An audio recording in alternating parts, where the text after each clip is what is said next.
Bias. Prejudice in favor of or against one thing, person, or group, when compared with another, usually in a way that's considered to be unfair. If I told you that vampire deer existed, you might not believe me. Some might even insult me. Even if I showed you this picture, you might claim it to be photoshopped. Well, I can tell you, in all certainty, that this deer is in fact a real, living animal. Now, some of you still might not believe me. And this is true for everyone in the same kind of way. How inclined are we to stick to our prior beliefs, to not change our minds, and to keep to the same views? Partisanship.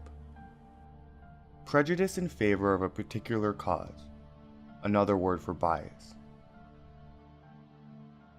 There are many kinds of cognitive bias, like attribution bias, which is when judging others, we tend to assume their actions are the result of internal factors, such as personality, whereas we tend to assume our own actions arise because of the necessity from external circumstances.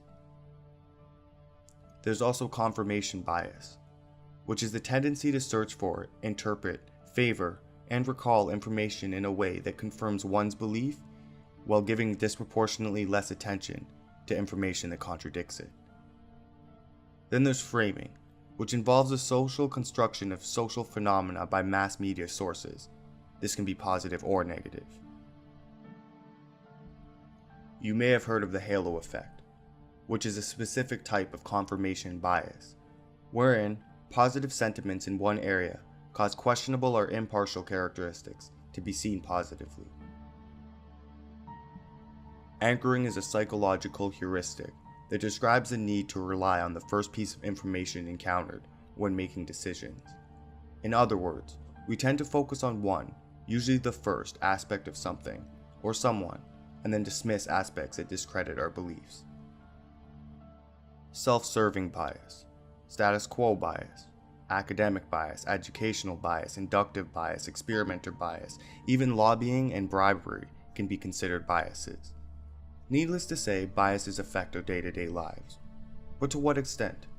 Kahn wrote that he conducted some experiments about the impact of political passion on the people's ability to think clearly, quoted saying, "Partisanship can even undermine our very basic reasoning skills. People who are otherwise very good at math may totally flunk a problem that they would otherwise probably be able to solve simply because giving the right answer goes against their beliefs." In Kahn's experiment, some people were asked to interpret a table of numbers about whether a skin cream reduced rashes, and some people were asked to interpret a different table, containing the same numbers, about whether a law banning private citizens from carrying concealed handguns reduced crime. Kahn discovered that when the numbers in the table conflicted with people's positions on gun control, they struggled with the math, though they didn't have an issue when the subject was skin cream. Even more disturbing was that the more advanced the person's math skills were, the more likely it was that their political views, whether liberal or conservative, made them less able to solve the math problem. We've all been in arguments online, both sides posting facts and statistics to try to prove their fact as the truth. But can you really prove your fact as the truth to somebody who doesn't believe it? Marty Kaplan wrote that people who thought WMDs were found in Iraq believed that misinformation even more strongly when they were shown a news story correcting it. And people who were worried about the economy, labeling it as their most important issue, and weren't fond of Obama, were shown a graph showing the rising line of about 1 million jobs. When asked if Obama had raised the number of jobs, most said no. Some while still staring right at the graph.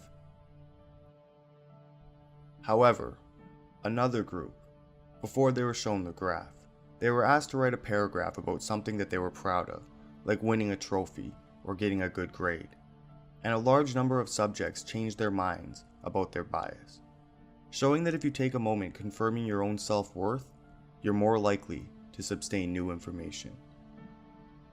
And this kind of proves that bitter people, who deep down don't appreciate themselves, may never be able to change their views. So that was Creepy Mysteries short documentary on biases. If you enjoyed it, leave me a comment letting me know. And if you're enjoying all the videos, feel free to subscribe, because I upload new ones pretty consistently. And if you'd like to watch another one, click one here.